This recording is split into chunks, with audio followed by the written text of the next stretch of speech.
If you're like me, you don't get excited talking about insurance. In fact, if you're really like me, you hate talking about insurance because I don't like ticky boxes. I don't like really granular stuff. I don't like having to memorize a whole bunch of words and getting stuck on technicalities. That's my frustration. And my super duper frustration with cyber insurance is that historically, cyber insurance has been at odds with managed service providers. It seems like we were enemies and we were trying to pull away from each other when in reality, we should both be trying to secure the SMB market. Luckily, today's guest demystifies cyber insurance for me in a way that really helped. And also, he has a great position with UKON Insurance where he's actually he has a vested interest in MSP success. His name is Andy Runyan. He's been in cyber insurance for quite a while. He made it through the crucible of the pandemic, and he's now, in my mind, for my money, he is the thought leader that I go to whenever I have a cyber insurance question. Let's get into it.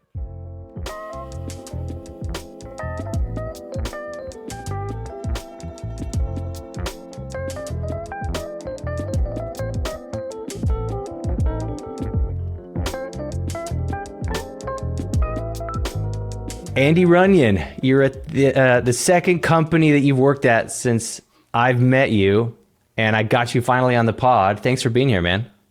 Yeah, no, absolutely, man. It's been a crazy 3 or 4 years.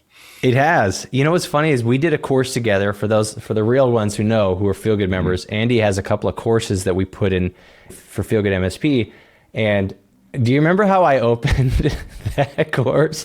The first question was I said, you're working for a different company actually at that time, but what you're doing now is cyber insurance and stuff. And I said, hey, on behalf of all MSP people, I want to ask you a question on behalf of all cyber insurance people. What the hell's the matter with you? Yeah, like why does cyber insurance suck? I didn't remember exactly what it was, but like, why is this so horrible? Yeah, I do remember that. But it actually has, it's funny that it's matured a lot just because the industry is such a young industry and it's maturing fast. Yep. But it's still not a bad place to start. But before we get into the specifics of cyber stuff, can you talk to the audience a little bit, anybody who doesn't know you yet? Tell me a little bit about what you're doing and how you got here.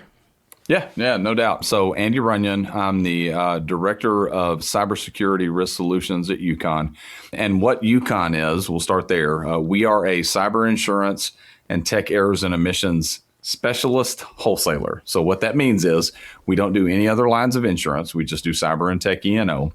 And then we sit at the wholesale level, which is essentially between your local agent and the markets out there, right? There's dozens of cyber markets. We interact with about 50 to 60 of them, depending on the quarter or the month, right? And then we also support local agents. So if an MSP or their customer has a scenario where they want to maintain their local agent or that local relationship, but maybe they don't know cyber that well, right? And they need a specialist. We sit in that middle ground between that local agent and the markets where the local agent can work with us to tap into the markets, right? So that's what UKON does. In my role, I consult on average 15 to 20 MSPs a week that come to my front doorstep with a litany of questions, right? Help me with my insurance. I've got this client that needs help. How do we talk about this without getting ourselves in trouble? Will you train my sales staff? I'm in a MSP support role through primarily education, but we work with a lot of MSPs nationwide on their actual insurance as well. And then background wise, how I got here, man, talk about a broken road is pretty crazy. As you can see by the baseball garb, I'm a baseball guy, coach at heart. Started off with 10 years in the classroom and on the ball field. And then as kids started showing up and teacher salaries did not increase at all, I decided to get into other things, right? Had a wife that wanted to stay at home with the kiddos. So found my way into insurance in 2019 and was tasked with cyber in 2019 by my new boss. And as a typical employee wanting to come in and impress the new boss, I was like, yes, sir, let's go. And man, you talk about serendipitous timing. I mean, I was hired in that role 8 months before COVID, spent that 8 months just ingesting everything I could with cyber, not knowing that a global pandemic, which was going to force, remote work and work from home to the forefront, which was then going to lead to a rash of ransomware and all these claims, which was then going to lead to everybody asking questions about cyber insurance. I sat as this new guy who'd been doing it for a year or two, but all of a sudden I was one of the specialists, man. And I mean, it really poured rocket fuel on my career. We met on LinkedIn, and me hopping on LinkedIn and just being somebody to answer questions about cyber insurance at the most basic level really helped me get to where I am today. Yeah. I remembered about you that, you had a background as a teacher, and that was part of why your courses are so good, because you laid it out in a way that is actually meaningful, not just encyclopedic. Nobody wants to talk about the schematics of how, risk management and all that stuff of that. It's so freaking boring. But anyway, you do a really good job of it. But you're right. You sort of bobbed and weaved through. There was this crucible in 2020 for cyber, where in many ways, if cyber risk wasn't exponentially increasing, it's almost like cyber insurance as an industry may have just evaporated, because all of a sudden it was like they're probably all underwater or very close to underwater because they're writing policies that they had no business writing because they had no mechanisms to appropriately account for risk. That's it. Right? Because it's such a new industry. And now, anyway, they made it. The ones who made it are like, everybody, you all have like shared trauma in the trenches in the cyber world. So the people who are still doing cyber insurance are really good at it. That's it. I jokingly tell everybody cyber years are like dog years, right? Like when I say I've been doing this for 7 years, like multiply that times 7, Exactly.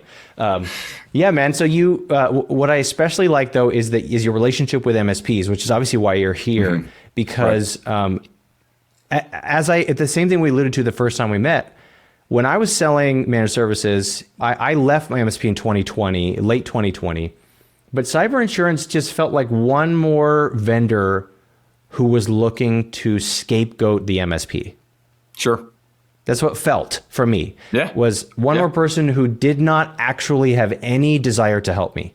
But they wanted me to be their front line to de-risk. It was like we were the PMI insurance for the lender.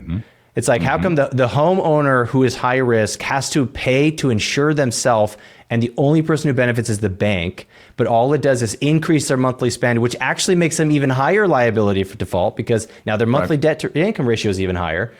And it felt that way, where it was like the MSPs paying all the bills in a way and holding the bag and doing all the legwork. And then now they're getting stuck in the crossfire of the liability, which we'll talk about in the future. But I'm just saying, I'll add to that, and getting thrown under the bus. There was that moment there where, like security scorecard came in, and everybody's like, oh, we're going to run these external scans.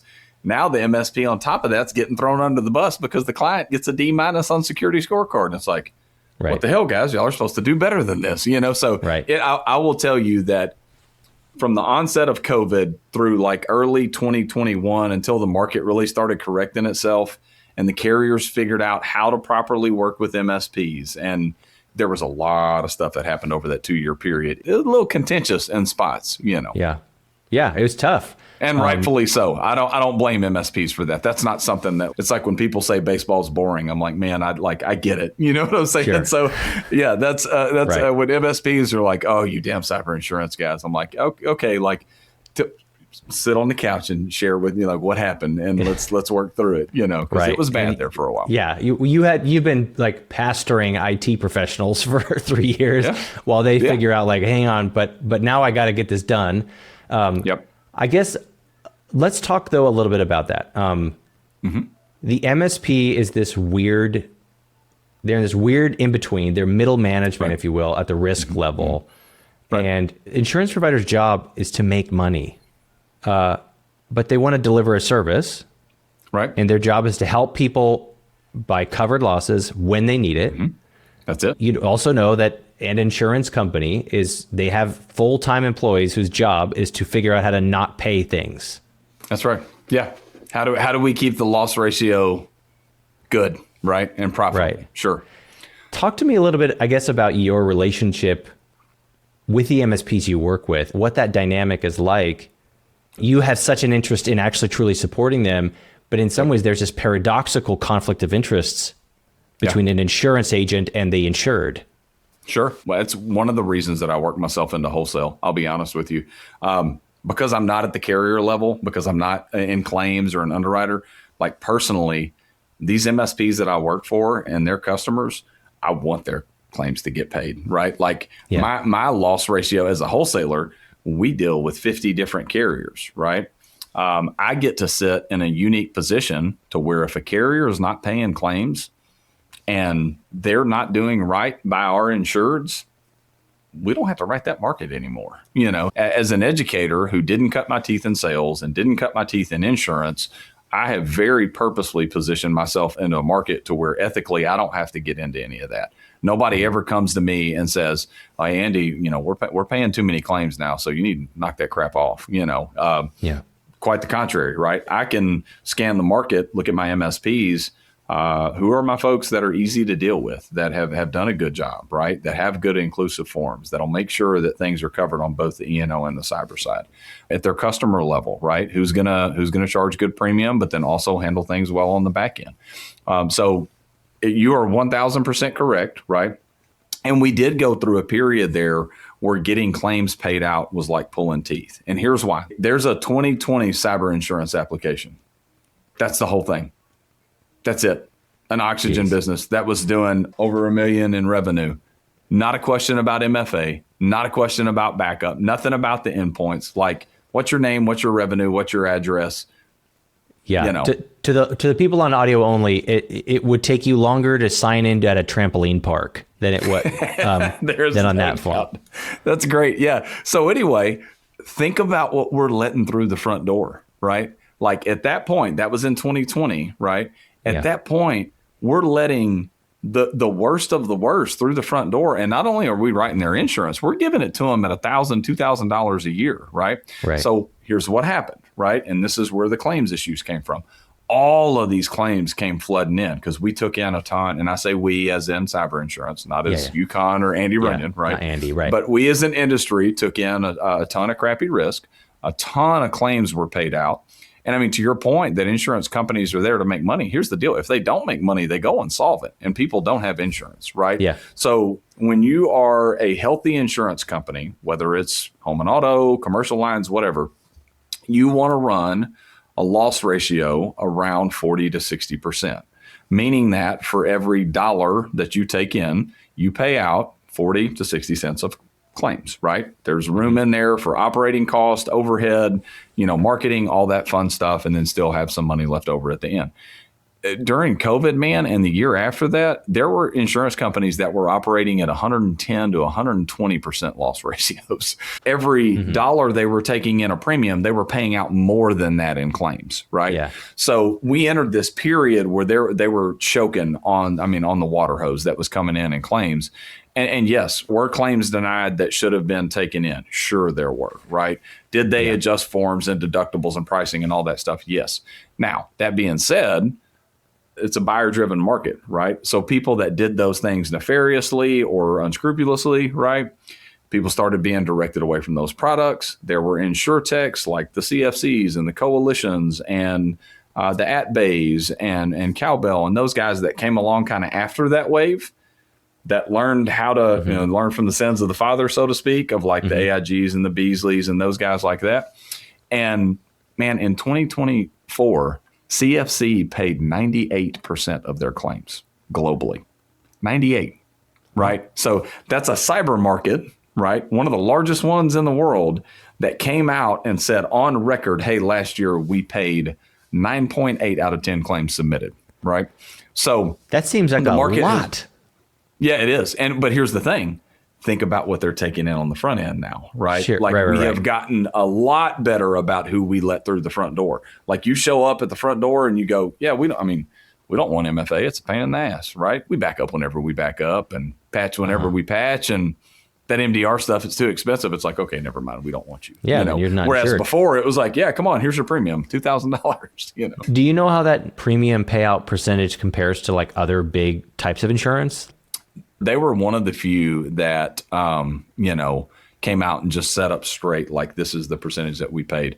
What we have seen, there are loss ratio reports that come out that are made publicly available by publicly traded companies. Man, I've seen some that loss ratios were in the tens, right? If you're paying in cyber in 2026, if your loss ratio is in the tens, you are either extremely good at underwriting or you're the luckiest suckers on the planet, or you ain't paying your claims. Those are the three.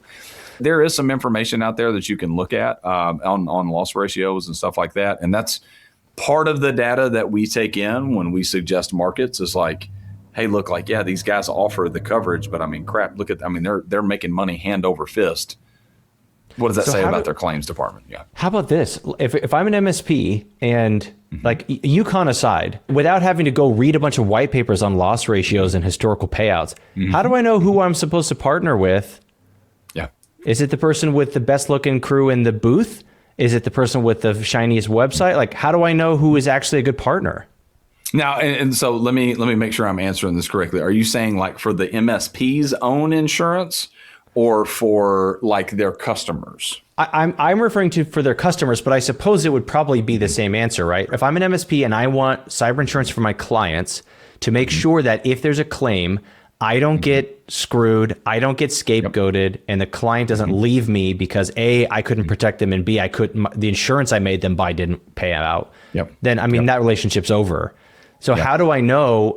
What signs do I look for? What do you do? Yeah, no, that's good, man. The first thing is in the modern era, for a long time, this cyber coverage was kind of bolted on.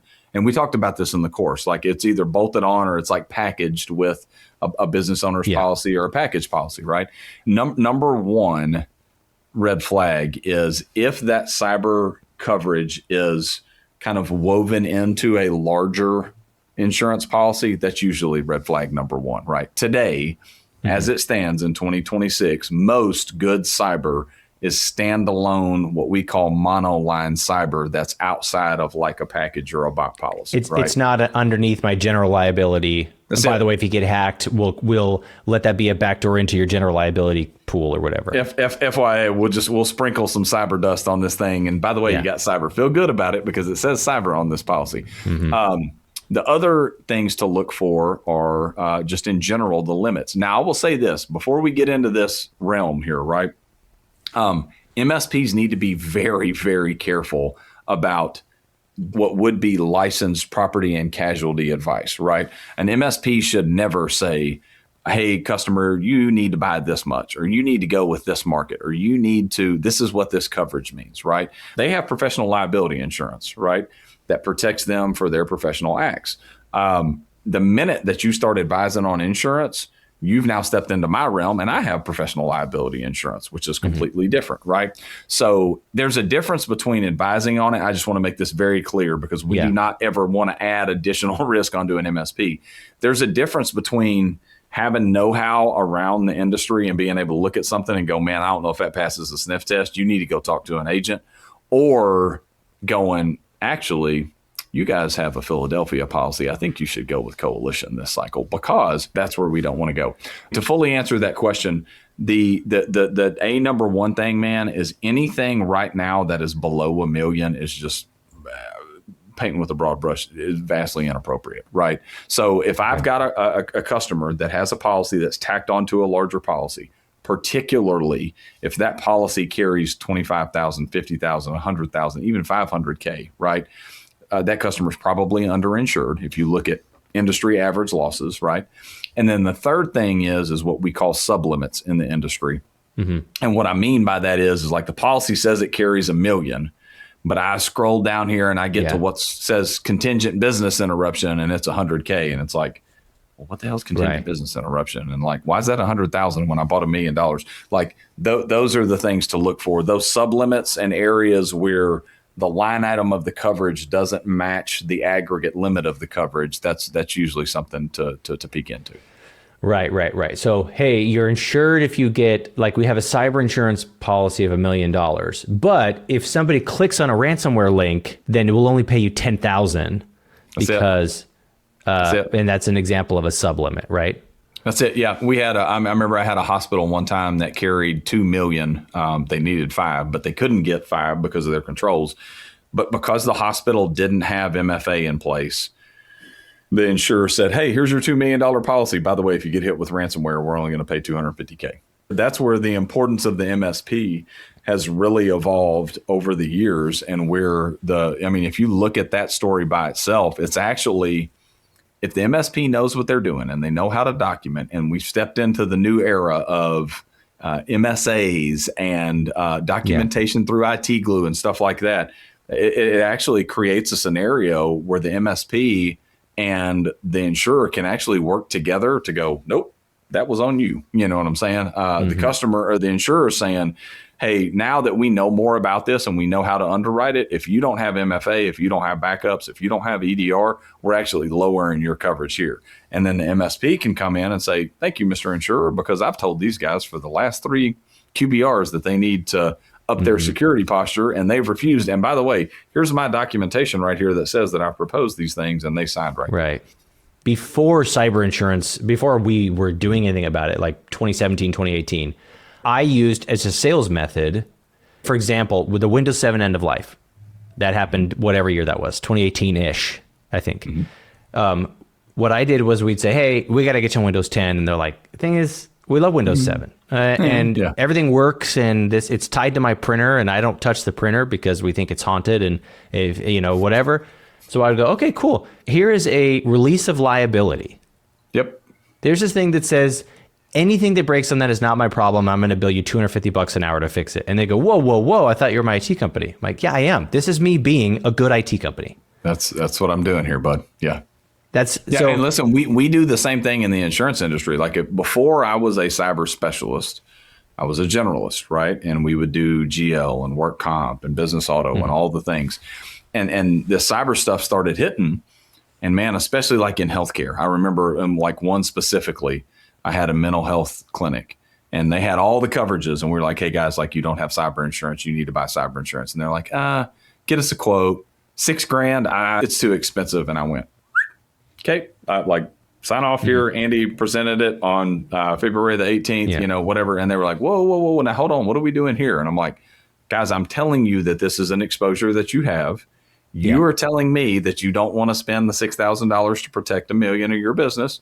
That's your decision, right? But I'm not going to go to court over it. So just sign here. And they were like, actually, let us go to, and they ended up buying cyber insurance, right? Yeah. So, I mean, that's we had the same tactic of like, you can say no if you want to, but you're not going to end up taking me to court because you said no. Right.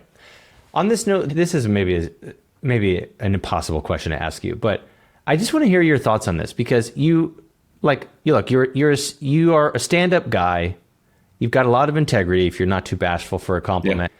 But I guess here's my question to you, man. The whole thing is so gray. Insurance it can do a lot of really amazing things. It can also just become usually somebody loses, at the end of the day. Or if you win, I remember being in a car accident and then it was this tiny claim. I was young enough I didn't realize how stupid it was to claim this thing. I could have just paid $500 cash for. It was a fender bender. Yep. It was like, somebody hit up my car when it was parked. I should have just paid $500. And it was like, I paid the little deductible and then my premium went up like $150 for 3 years. Right. And I went, what the hell's going on? And the insurance guy was like, well, yeah, they're going to get back from you way more than they paid you. That's the only reason that's why Geico has a $300 million a year marketing budget. Where do you think they got all those dollars? Here's what I'm getting at. Do you have any thoughts on just the complexities ethically of what we do? Yeah. Do you know what I mean? And you're ensuring these, the backbone of the economy is these mom and pop places with these like foreign or domestic AI powered super like militarized cyber threats now. Yep. And then their IT company is supposed to be the shield to be like, we've got you covered. But just like with a lawyer, no lawyer will ever assume any liability for anything, including any of the advice they give you. Right. But it's like, wait a minute, but you went to you read all the laws. This is why I pay you $500 an hour to cover my ass, but I have no coverage other than just your best guess. Right. So I don't know, man. Like, do you ever just meditate on that thought? Yeah. No, I mean, yes, I do. And here's where I land with it is that there's good product and there's bad product. There's swindlers. There are carnival barkers. I mean, the whole idea of like there was a fool born every minute. I know from multiple personal experiences that the function of insurance. I kind of look at it as like you're either a believer in insurance or not. Like you either think that it's there to operate properly and make you whole in the event of a loss, or you think that it's there to swindle you and it's a conspiracy theory. And me personally, from my experience, I mean, you talk about your claim. I had a 2-year stretch where we claimed over $70,000 on our car insurance. I got paid every bit of it except for my deductible. I carry a $0 glass deductible, right? Every single time one of my windshields has gotten chipped over the last 10 years, I've paid not a dime out of pocket. Now, I have to know that that's there and I pay a little bit extra for it. But man, it's come out 5 or 6 times in the last decade, right? Because we live in a rural area with a lot of rocks. You know, if you look at that and you combine it with, if I'm in the cyber market and I know who the folks are that are going to pay claims and do things right and underwrite well and pass on bad risk and accept good risk and use that to put themselves in a financial position where they can pay out when they need to, right? Mm-hmm. And through my position as a wholesaler, I've seen the market do, and I've seen carriers make folks whole on the worst day in the history of their business, right? Mm-hmm. I've also seen the side where people on the front end, and man, we could have an entire different conversation about this, right? Yeah. Like, you know, it's, oh, here's this product. And by the way, it's cheap and you only have to answer 5 questions, man. Like, isn't cyber underwriting a pain in the ass? Well, we know you're good. Here's 5 questions. We'll get you a policy. And man, look, it's only $2,000. Like, they shouldn't exist in 2026, right? That thing's going to have carve outs. It's going to have exclusions. It's going to have, pieces here and there that are missing. So I don't know, man. I guess at the end of the day, where I land with it is from my personal experience for myself and with our customers that we've placed with good markets.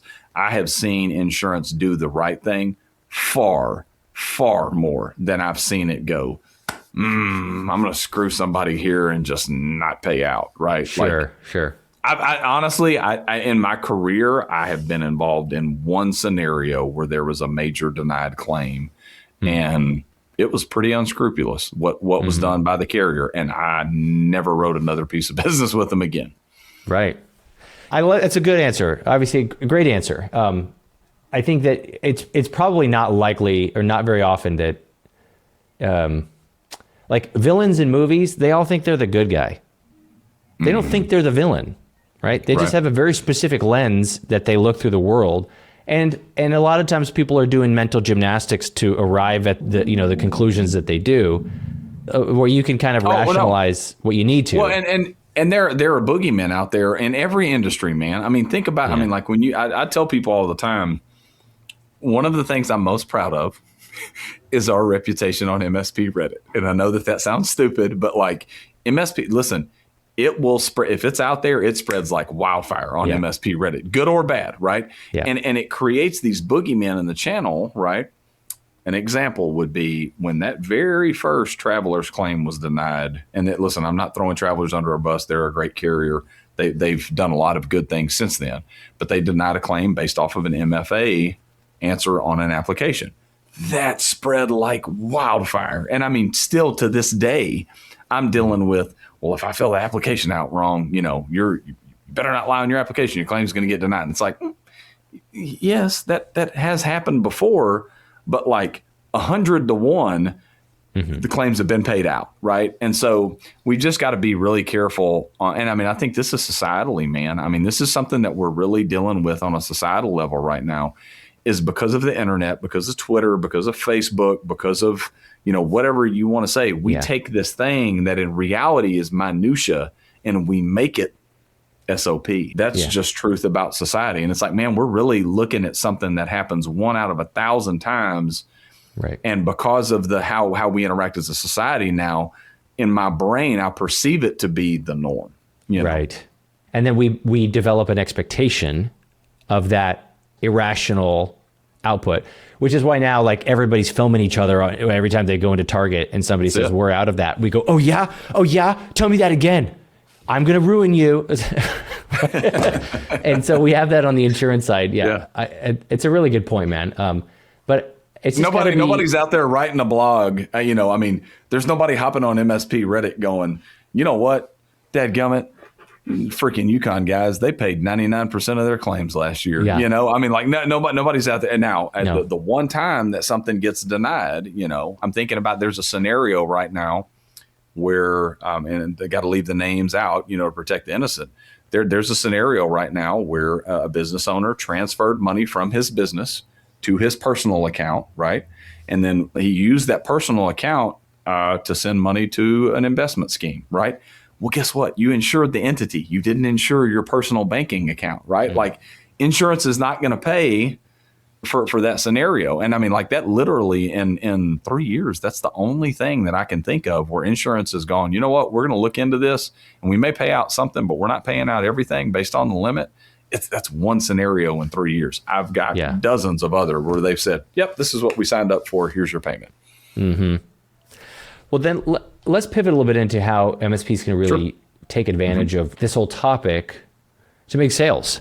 We talked about this before. We made a whole course, as we've already alluded to, on using cybersecurity controls to increase your stickiness, how to sell cybersecurity controls. And I guess I want to know, like, what's best practice right now? Like, what are you seeing MSPs do successfully to get people insured, but also leverage your relationship with their insurance provider to make money? For sure. So a couple of things. Number one, I always encourage MSPs. There's really 3 parts to this, right? It's like start at home. Okay. Number 2, get organized on the calendar, right? And then find you local referral partners. I mean, that's kind of the 3 things. And what I mean by start at home is MSPs right now are being underserved nationwide when it comes to risk mitigation. Like everybody wants to run off down to the customer level and think about revenue. And it's like, dude, have you even closed your doors and locked your windows, at home? So from a procedural standpoint, we want MSPs to look at their own insurance policy, their own contracts, their own stack. What do you offer? How do you offer it? Do you back those documentation like we talked about? Does your MSA require cyber insurance? So starting at home is number 1. And it's not sexy. It's not fun. You're not going to make a ton of revenue off of it. But, there are ways to make yourself a better risk, right? So that's a number 1. The second thing, I would say 5 years ago, when I first started having MSPs come to me and ask me how I could help them with cyber insurance, there was not a single MSP that I met in 2021, 2022, that if I asked them, hey, are you guys more proactive or reactive around cyber insurance? It was like, yeah, we're proactive. This is what we do. Everybody was just taking it in as it came in, right? Taking the hot potato as it got thrown in their lap, so to speak. So what I mean by get organized is like, if your MSA requires cyber insurance, ask them if they have it. See when it renews. Log that renewal date. Set a QBR off of that renewal date and talk about insurance proactively. Don't wait until their agent throws you something at the last minute of like, hey, fill this app out on a Wednesday. I need it back by Friday, right? So the thing that I see the most that has been the biggest shift that I feel like people are doing well is they're leveraging the technology they have. They're leveraging their contracts to be more proactive about cyber insurance. Hey, we're requiring you to have this. Do you have it? Send us a copy. Let us know when it renews. By the way, we're set up on ScalePad, IT Glue, whatever, right? Mm-hmm. We're gonna set up, a QBR off of that, right?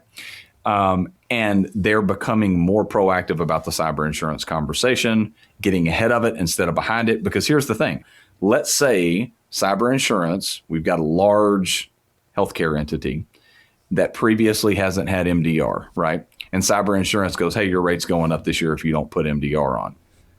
If I'm the account manager on that account and there's a board involved, do I need days or months to make that sell? So if I peel out and I put my QBR and we're ahead of this in March or February for a June renewal or a July renewal, I actually have breathing room to make that sale and to get in front of the people that I need to, as opposed to last minute.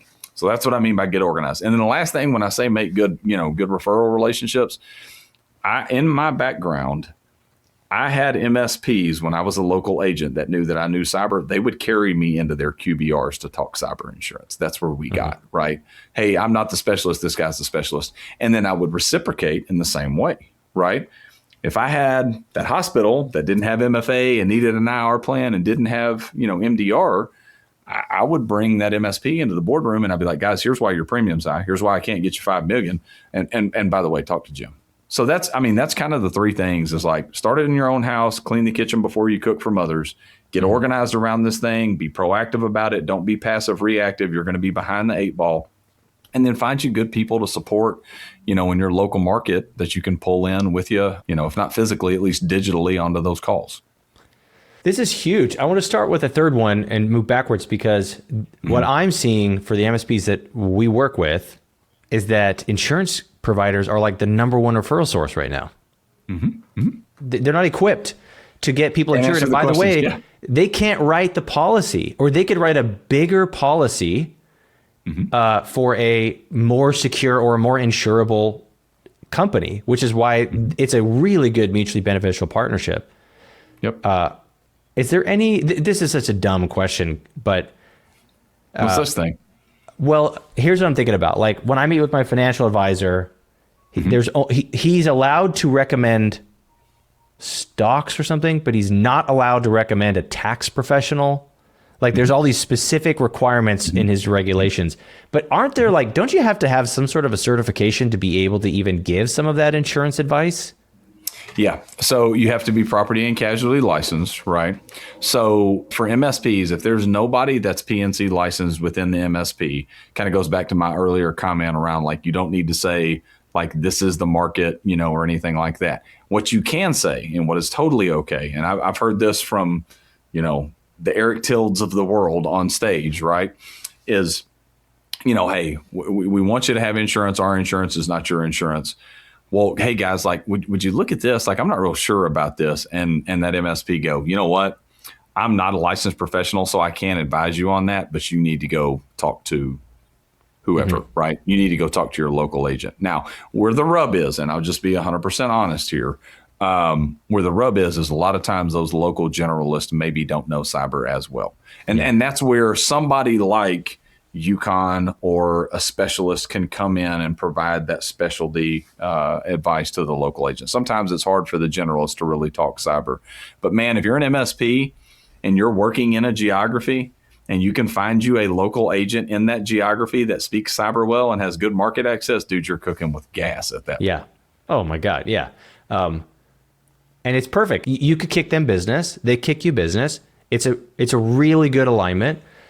Yep. They're right up there with the accountants and the lawyers. All of them work with businesses, and all of them need their clients to be technologically sound. So they're also great referral partners. But I think it's such a good idea. So the second thing about getting organized, that's just basically sales best practice.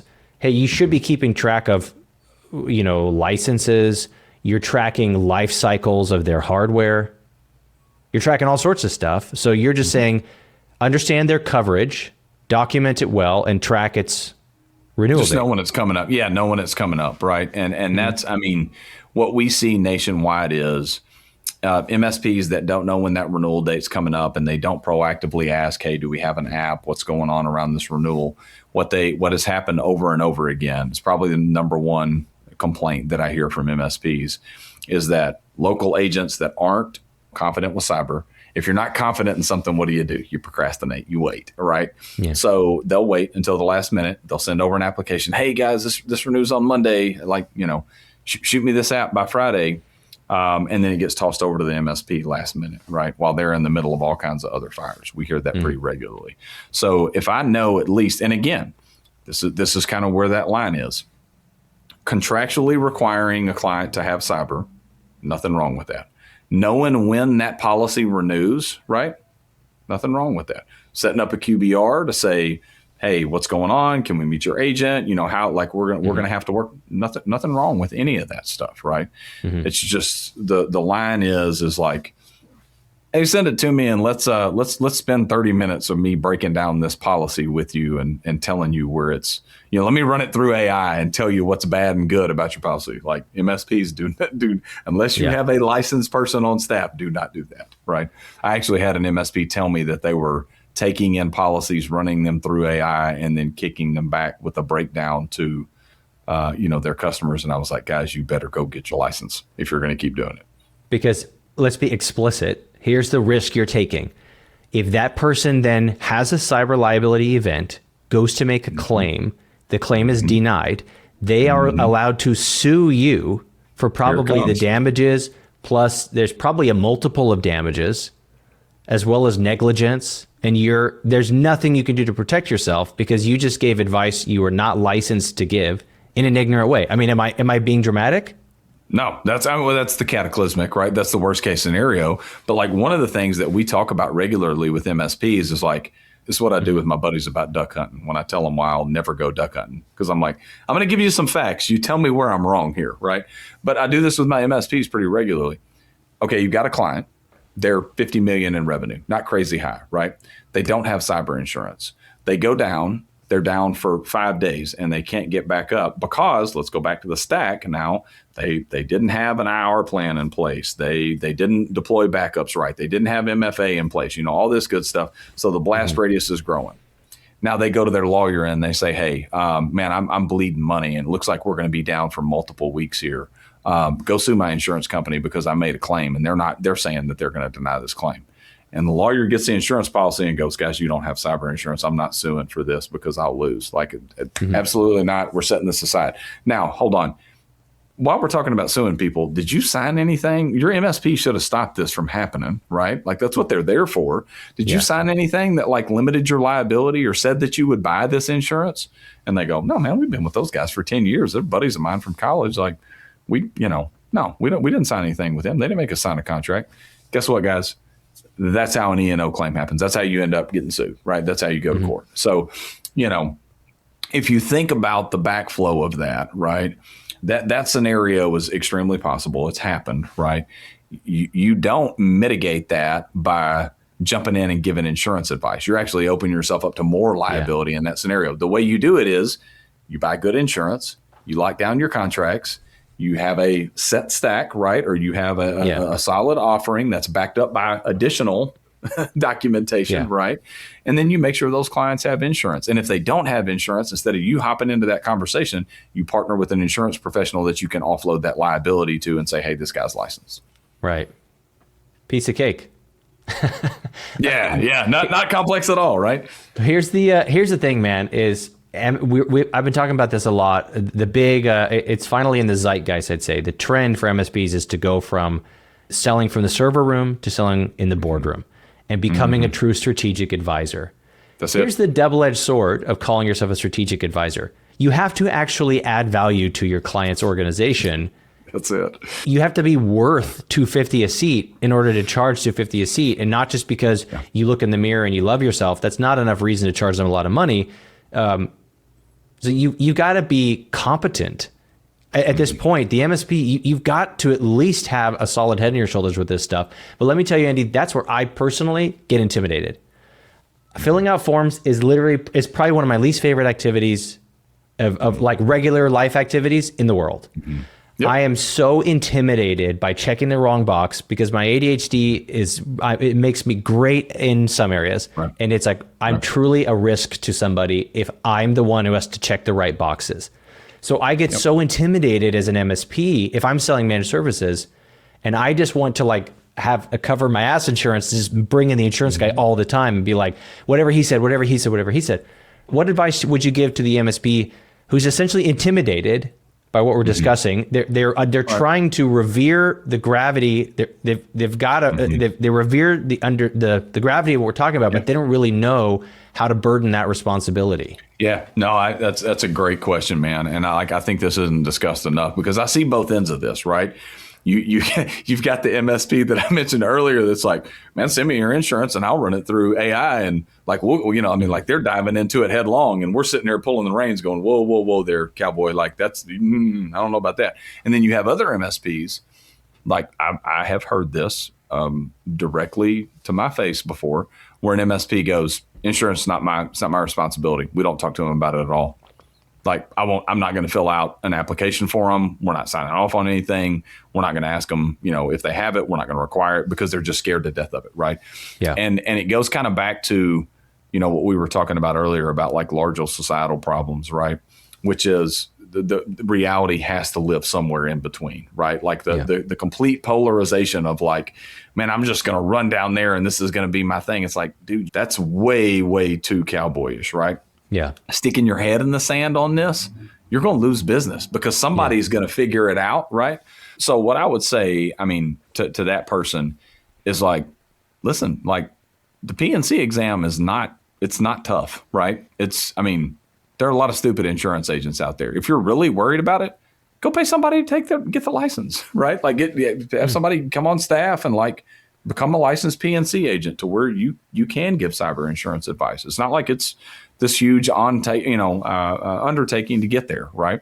The other thing is push into those partnerships and find ways to participate symbiotically within those partnerships, right? As an MSP, I'm not going and partnering with an insurance agent. That way I can just pass them a hot potato every time one lands on my desk, right? I'm partnering with them to where I can serve in my role, they can serve in their role. And essentially, if we're both bringing equal services to the table, we're providing value to each other and we're eliminating risk from each other, right? Like that insurance agent is filling a role that I can't. And by him filling that role, it's reducing my E&O risk. I'm providing cybersecurity services, which is helping his customer get cyber insurance, which in turn is decreasing his E&O risk, right? So I would say, to both sides, the super cowboy and the fraidy cat, find ways to live in that middle ground there, and use partnerships to do it. That's a really good perspective. In that second example, the guy who just says like, yeah, insurance isn't what we do. I argue, first of all, not only is that bad business practice because you're going to lose business, but I actually argue that ethically at this point in the economy, you have a responsibility to a business if you're claiming to mitigate, to be their cybersecurity partner. I don't think that you're ethically allowed to just be like, I don't know anything about cyber insurance and I'm never going to talk to you about it. Yeah. That's right. Yeah. It just doesn't make sense to me. Like, it's like being a reporter and then being like, yeah, I have no journalism experience and I'm not going to get a degree in journalism. I just want to be a reporter. I don't think you know what a reporter is. A reporter has a responsibility in their function, and it's not just to get people to look at them. It's to report things, and there's a science to doing that role. And there's a science and a lot of art, I think, to being an IT company. But I don't know, man. Like, don't you feel like that's immoral, essentially? Yeah, well, and that is a hot take. I would say, if I put I'm a high ownership guy, so I'm going to put myself in the shoes of the MSP. Let's make Andy the MSP, right? If I was running an MSP and my customers were coming to me going, dude, I don't know that my agent really knows what's going on here. I need help with this application. I'm severely worried about if we're covered for funds transfer fraud or invoice manipulation or ransomware. And like, I don't know how to answer these questions. Will you help me? Yeah. And if I was in the shoes of that MSP and I just shut the door in their face, like, man, that gives me some heartburn thinking about like I would have more trouble sleeping. I mean, going back to the other question, I think I'd have more trouble sleeping at night doing that than I would being in cyber insurance, and maybe, I don't know, man, maybe something's wrong with me, but I think that they do have a responsibility to at least engage at some level. Yeah. It's not something I want to do. Insurance isn't something I want to talk about. It's a lot like, I just had Tim Golden on, we were talking about compliance. To me, compliance is so intimidating. He demystified it a lot to be like, whoa, you're thinking too hard about what this is, right? The good thing about insurance is that it's like X's and O's. It's kind of binary, right? That's the beautiful thing about these controls, these control frameworks. All I'm saying, here's my point, is that if you run an MSP and you're sitting here going, I never want to talk about cyber insurance. I don't care about cyber insurance. I think I got one thing in my stack that adds a cyber warranty for people, so that's all I'm going to do. I think you owe it to yourself. And frankly, I think you owe it to your community and your clients to sit down with an agent, take them to lunch and go and ask them questions like your 5, like what I'm doing to you right now, Andy. Because sitting here today, if you ask me what's the difference between cyber insurance and cyber warranty, I'd say they're different. And that's as much info as I could give you, right? But you got to sit down at lunch and go, what does this mean? And what does that mean? And how do I help you here? And how do I get, one of my favorite questions to ask in these situations is, if I were to get screwed, what's the most likely thing that would happen to me? Or what's the most likely way that I get screwed in this engagement?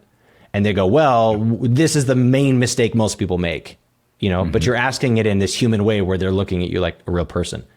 That's all I'm getting at is you owe it to yourself, Yeah. And I'll tell you, the number one way that MSPs can get screwed in this thing, there's two ways. I think the first one we've already addressed, not answering it at all, right? Client brings me this application and I shut the door in their face. That client's going to go find somebody that's going to help them. That's number one. The other way you can get screwed is by taking all it on yourself. Like if I was an MSP and somebody forwarded me a blank application, I'd be like, sweet, let's hop on a 30-minute call and I'll talk you through this. You're going to fill it out. You're going to sign it. I am not touching that thing, right? Like, I'm not going to fill this out for you. I'm not going to attest for you. I will tell you, what we do for you, and you can fill it out as you see fit, and you're going to sign off on it. The other thing, and just FYI, because you brought it up, and I will preface this with as insurance, we are not anti-warranty. Warranties serve a purpose in the indemnification ecosystem, right? They're a very different product. We could spend a whole other podcast talking about the difference between warranties and insurance. Just this week, I had a market decline an MSP, meaning that the MSP was coming to us for professional liability insurance. The market got on their website, saw that they were reselling warranties and said, we don't want it. Really? Yep. So now think about everything we've talked about at this point, right? Sure. How do you sell a warranty without talking about insurance? Sure. Pretty hard, isn't it? And if Right. I'm talking about insurance, what am I doing? I'm doing the job of a licensed professional, right? And I'm not saying it's going on across the board, but I mean, we have seen that where some carriers are going, man, hey, like this warranty stuff is, we got to put some guardrails around it.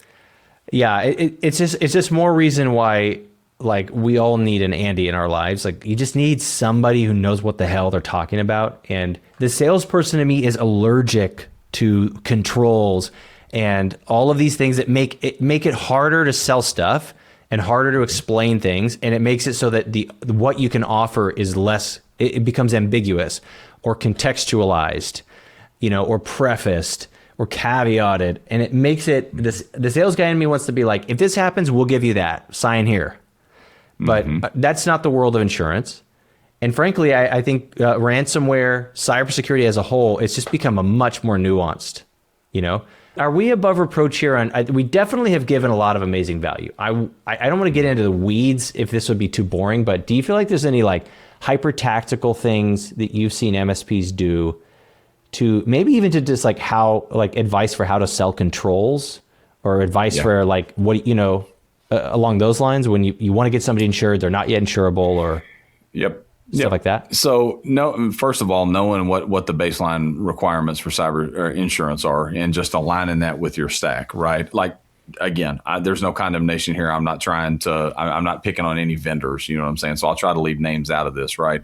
But like running off and trying to sell privilege access management, which is a very, very cool, it's a sweet control, but like, what if they're not backing up daily? You know what I'm saying? What if we don't have MFA on everywhere yet? You know what I'm saying? So like knocking those baseline things out first and building from there, that's a number one. And making sure that the controls that are in place align with cybersecurity requirements. And the reason I'm saying that is like, if I have a $250 million hospital, Pam probably is going to come into the conversation, right?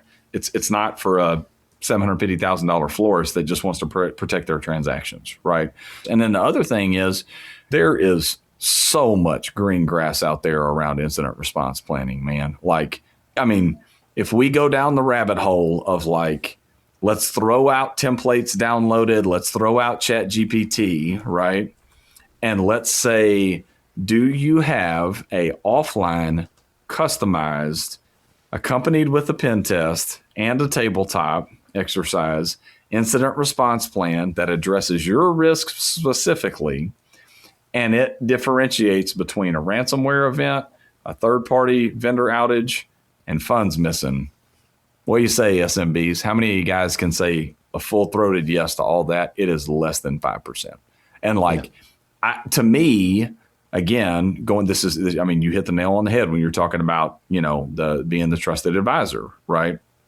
Man, being able to go in and build out an IR plan, right? A customized IR plan that lives in a spot that can be accessed, and says, hey, look, like, we're going to address things other than ransomware here, right? Like, yes, everybody thinks about ransomware, but like, who are your most revenue critical vendors? What if they go down for 15 days? How do we address that? What's our plan for that? Okay. What happens if $80,000 that was supposed to go to your number one vendor partner that you don't want to lose? What if that 85 grand goes missing and it's Monday and they were supposed to get paid on Friday? What do we do then? Right. And having a plan for all that, I think there is a ton of green grass out there for IR planning for MSPs to come in and sell those services and work that way. I love that, man. It's so much more visceral and tactical than just being like, let me harden your endpoints. And people are like, what the frick are you talking about? Yeah, it's helpful and important and all that, but tabletops, for maybe people aren't familiar, tabletop is essentially, a virtual simulation of a cyber event or any specific event, right? And man, I'll tell you this, having set in on those events, being a former educator, a fourth generation educator, right? That is how people learn, right? They don't learn by filling out an application. They don't learn by me jumping on and vomiting to them about what their coverage says or what controls they need. The way people learn is by sitting in a room, going through a simulation, practicing it, having a debate about, I haven't gone through some of those events with, think about like the Bob Millers of the world that runs IR games. I know Bob from the circuit, right? Yeah. Having gone through his exercise, like sit at a table with 5 people that you don't know and debate on what you want to do first. Do we want to make a public statement or do we want to keep it in-house or do we want to send an email internally? Yeah. You'll learn something, right? Like you're so that's, I love those type of environments. Yeah, it's such a good idea. Tabletops are obviously very common in mid-market and enterprise. I think they're early to market for SMBs because SMBs haven't yet actualized how much risk they're actually under all the time. I'll just say this as a closing thought on my end is like, I've had 2 events that came to mind with my own business that I think both of them took a month off my life. One was I posted an Upwork job description that linked a publicly shared Google document that had passwords on it by mistake. I didn't know the passwords were there. It was just 100% user error. Within seconds of the Upwork job posting, somebody was trying to log into my Stripe account, which means there were bots scraping Upwork for passwords and then immediately trying the passwords. I'm not kidding you, Andy. I think it was probably 8 seconds that I got an alert going with a 2-factor code on my Stripe. And if I didn't have 2FA set up on Stripe, my Stripe would have been done, compromised. Yes. And that could have been irreparable and not insured for that, by the way. Another one was like, I got this ping the other day. I was running a coaching call and we just didn't have a process where my controller was setting up with a new vendor's bill pay thing, and it was an integration with my bank account. It was like a direct access integration bank account. I got an email and I went, whoa. And I emailed back and I said, was this you? And I got like 5 minutes later, I just got the word yes. And then all of a sudden I panic and I go, but what if this is social engineering and they got our email first? So then I go on Slack and I go, I need you to verify that was you. And I'm like, I don't know her phone number. And I was losing my shit, dude. Yeah. Like I was not prepared for this. And it just happened while I was running a coaching call. And so I was like, guys, I got to go. And I just left the coaching call and dealt with that. And no, it was all fine. Like we have controls, we've got password managers, we've got MFA, we have some stuff, but we definitely I don't have if you get an email that your bank account is compromised, what do you do? I have no idea what I'm supposed to do. And I would buy that. If an MSP could, that's such a nuanced situation, but if an MSP sold me like, hey, we'll charge you this much money and we'll make you a plan for all these scenarios. And if you want all these other scenarios, we'll bake this in as a service over the next year and we'll give you 400 scenarios and we'll print it out for you in a book that you leave on your desk. Oh my gosh, dude, I would pay for that. Yeah. Well, and I mean, not to drag it on, but I mean, let's look at how the landscape has shifted. I mean, like everybody knows that AI has driven social engineering through the roof, right? So just looking at the landscape 5 years ago, ransomware was the talk track because if it bleeds, it leads. It was all over the news, and that's the claims that were coming in. In 2026, if I've got an incident response plan and all it does is tell me what to do in a ransomware event, and One of my ladies in accounting wires $120,000 to a normal vendor for some sheet metal that we buy regularly on a Friday. And she doesn't know what to do, and she waits until Monday to tell anybody. That money's in the Caymans and it's not coming back. And you better have cyber insurance, right? I guess that's what I'm getting at, is like that nuance and knowing the difference between the types of events. I think there's a ton of green grass out there for MSPs to get out, lead with education, and a type of education that actually allows people to learn rather than just vomiting on them what you know, putting them into scenarios where they get to act that out and go, oh man, we screwed that up. We shouldn't have done that. And I lost this, you know, to this group over here because we made this wrong decision. And now I know I should have called the FBI within, I should have gone to ic3.gov within 24 hours or 48 hours. So good, man.